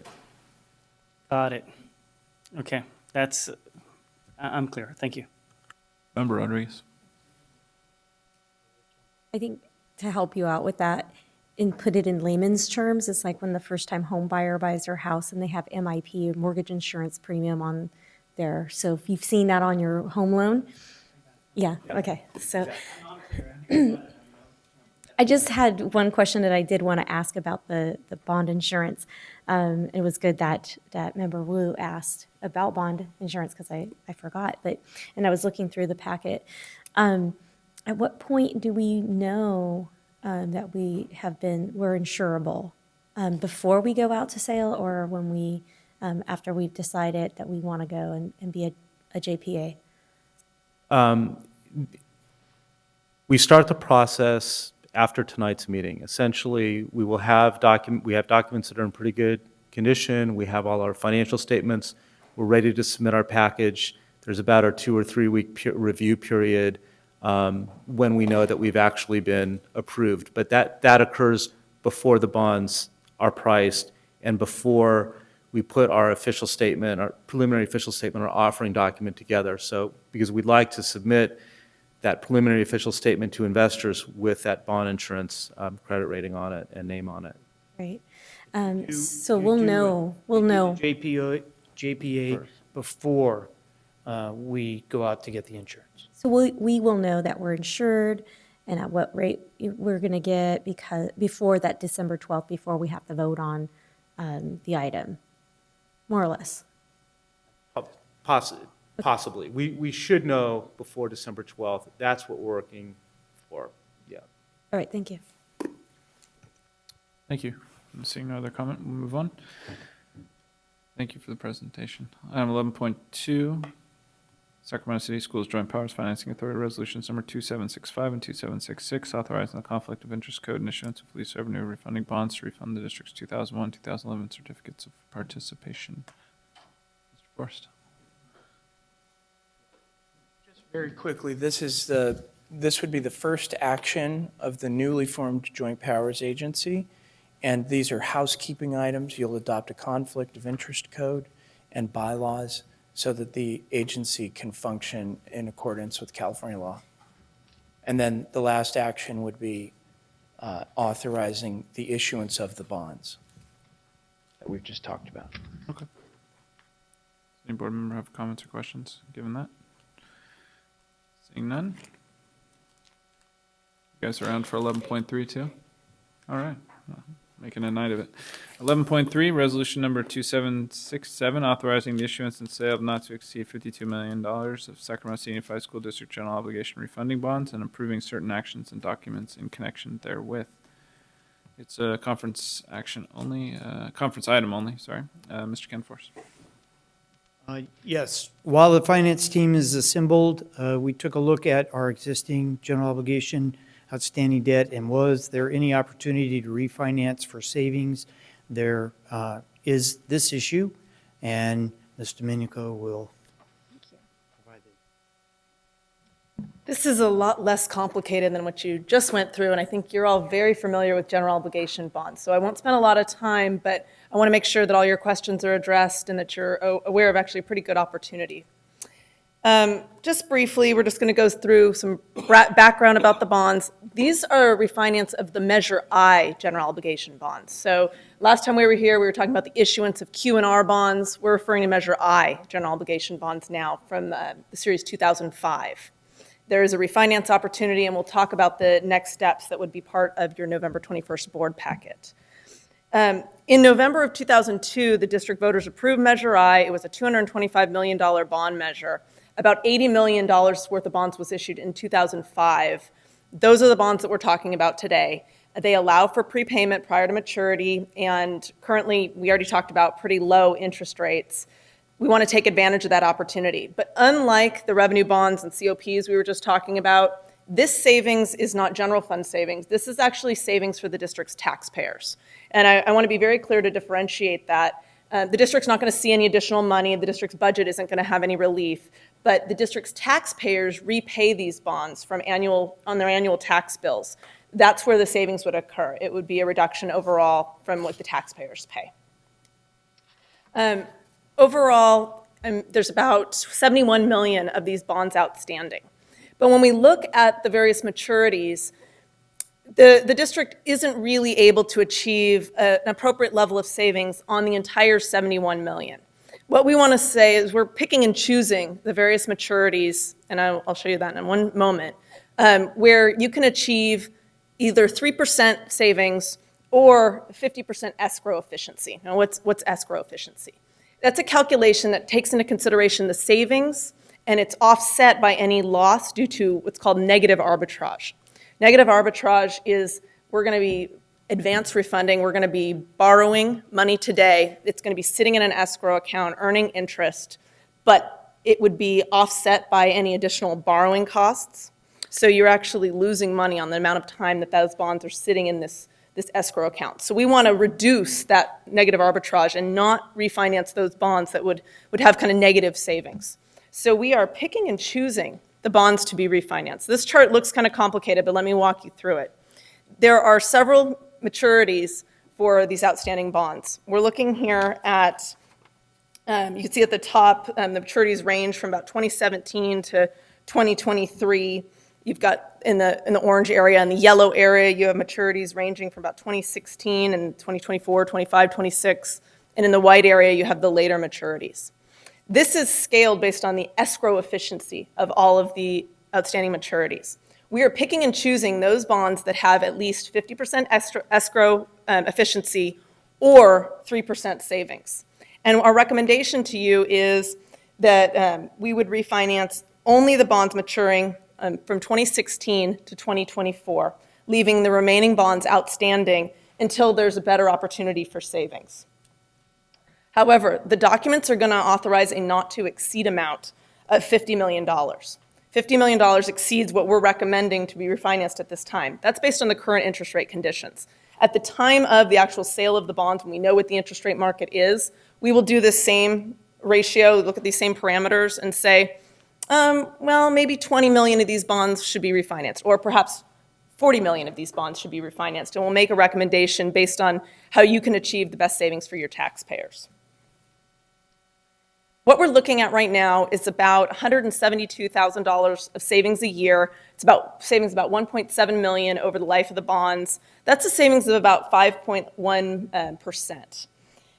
Just to kind of give you a little bit of a sensitivity on that, if interest rates go up by 10 basis points or down by 10 basis points, your savings number would change by about $200,000 overall. So there's some sensitivity there. It gets a little bit more complicated if the interest rates change more because of that previous chart we were just talking about. We would start picking and choosing other bonds to either add in or deduct from the overall savings. But what I want to make sure you understand is the parameters, the escrow efficiency and the percentage savings overall. Those would be the parameters we would stick with throughout. The estimated sizing of the refunding bonds would be about $32.5 million. You've got to deposit $32 million into an escrow fund to retire the outstanding bonds. We've got a placeholder of about $200,000 on cost of issuance. There's actually a little bit of a cushion there, and on the next slide, I'll give you our better estimate of what we think the cost of issuance will be, an underwriter's discount, and just a small contingency. I want to give you a little more detail on the cost of issuance. We're thinking there's going to be closer to about $177,000. The bond sizing will be adjusted accordingly based on the actual cost of issuance. So we've built in a little bit of a cushion just in case there to show you what we're saying would be a worst-case scenario. At your next meeting on November 21st, the board will have several legal documents to consider in order to implement this refinancing. I think you're all pretty familiar with these documents. They should look familiar from Q&R, but if you have some specific questions on them, Eugene from ORIC is here to answer any of those questions. I mentioned November 21st, we would ask the board to consider the documents. This is a tentative schedule for, of course, the pricing and the closing. As Jeff mentioned earlier, we want to make sure that we're taking the time to be responsible and making sure that you're getting that the sale's occurring when you can achieve the lowest cost of funds. So pricing could be as early December. It may be adjusted based on interest rate conditions and when all the information can be gathered appropriately for the sale of the bonds. With that, are there any questions?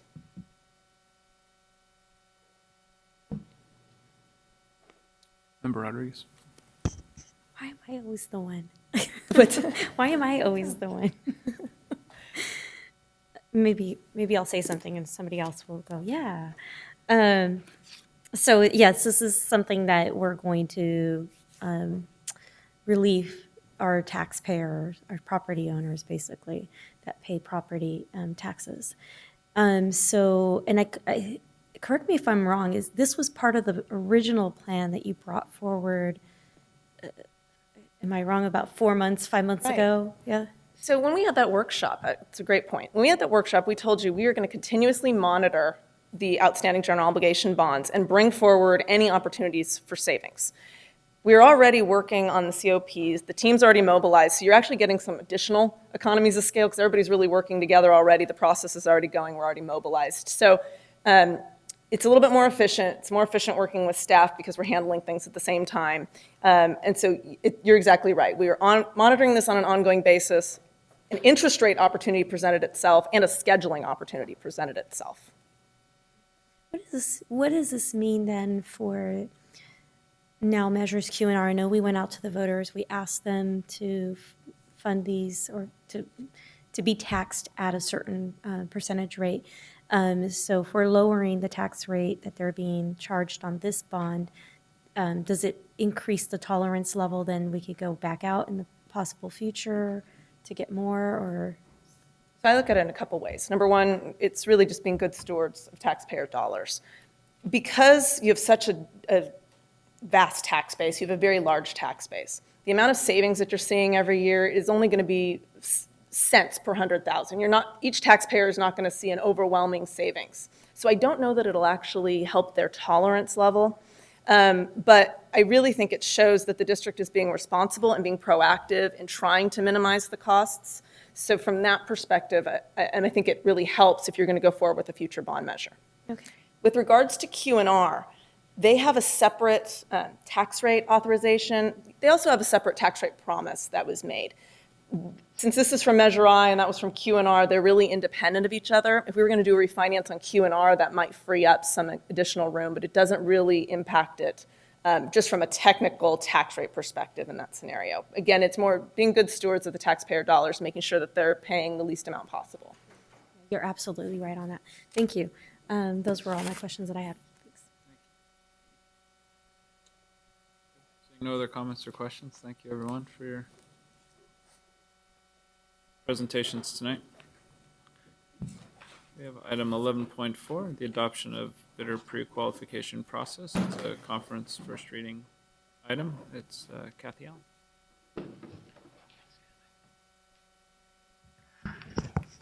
Okay.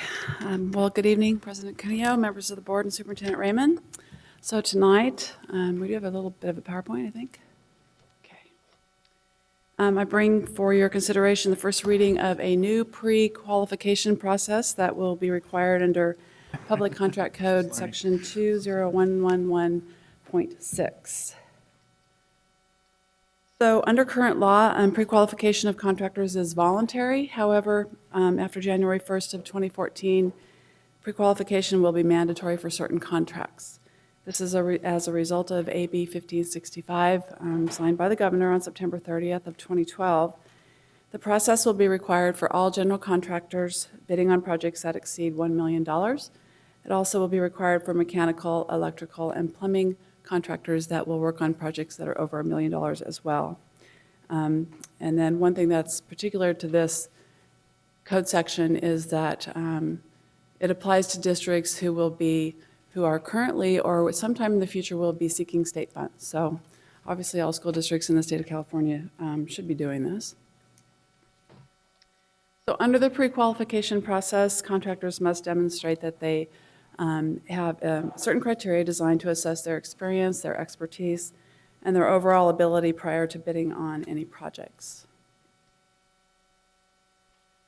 So as a district, we'll have to provide a standardized pre-qualification questionnaire. The board will have to adopt and apply a uniform system of rating bidders on the basis of the completed questionnaire and a review of financial statements. The questionnaire and the required financial statements shall cover issues that are outlined in guidelines developed by the Department of Industrial Relations. And we have opted for the annual process, although there is a provision in the law that would allow for pre-qualification on a project basis if we decided we needed to do that. So in your packet are copies of the proposed pre-qualification procedures, some general information available to bidders, the application itself, including the questionnaire and the scoring sheet. This item will be brought back to you for your consideration on November 21st, after which time we would begin to notify contractors of the process.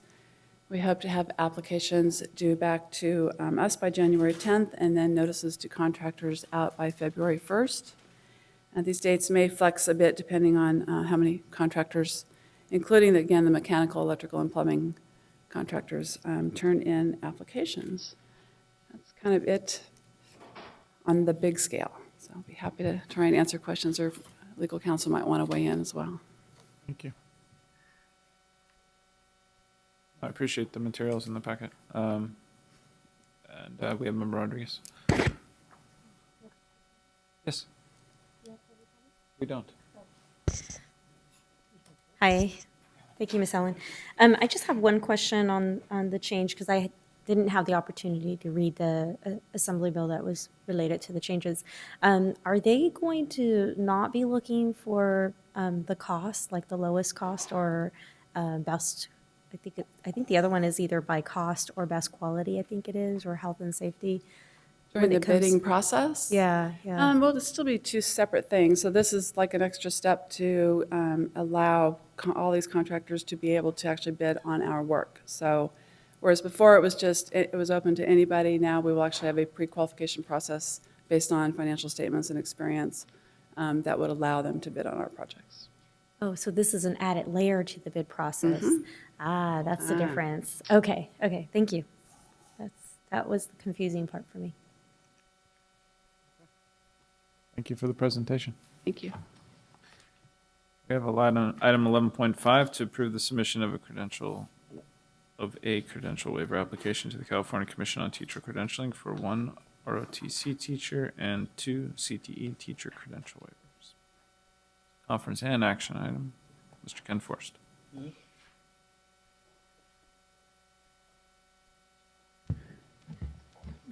Good evening. Once again, we are before you to request that you approve a waiver for 3 teachers due to the intricacies of the credentialing requirements in the state of California. These 3 teachers require this waiver. They're not certified to assist students who are English language learners.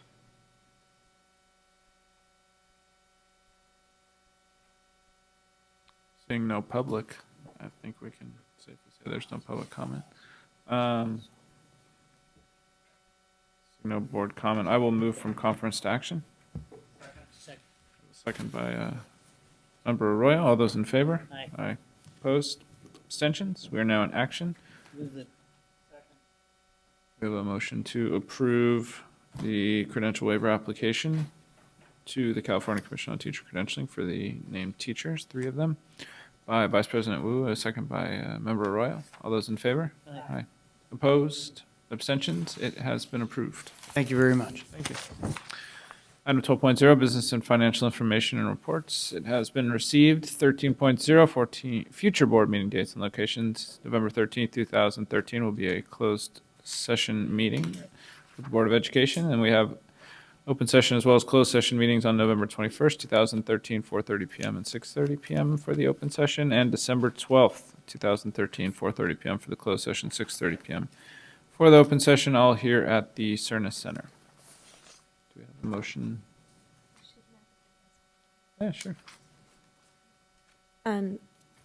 As we all know, this individual has come to our board meetings several times throughout the years. Mr. Leo Bennett Calchon has unfortunately lost his mother over the past week. And so I was wondering if we could take a moment of silence to honor his mother, since he's been such an active and involved teacher, not in our district, but somebody who's come forward to have some concern for our school district as well, and always pushing, asking questions. Thank you.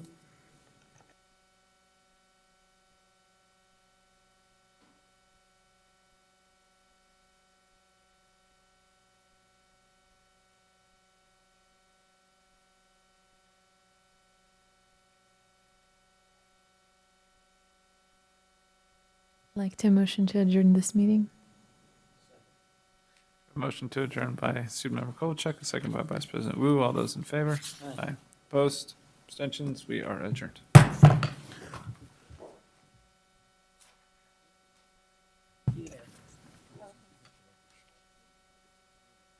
Yeah, right.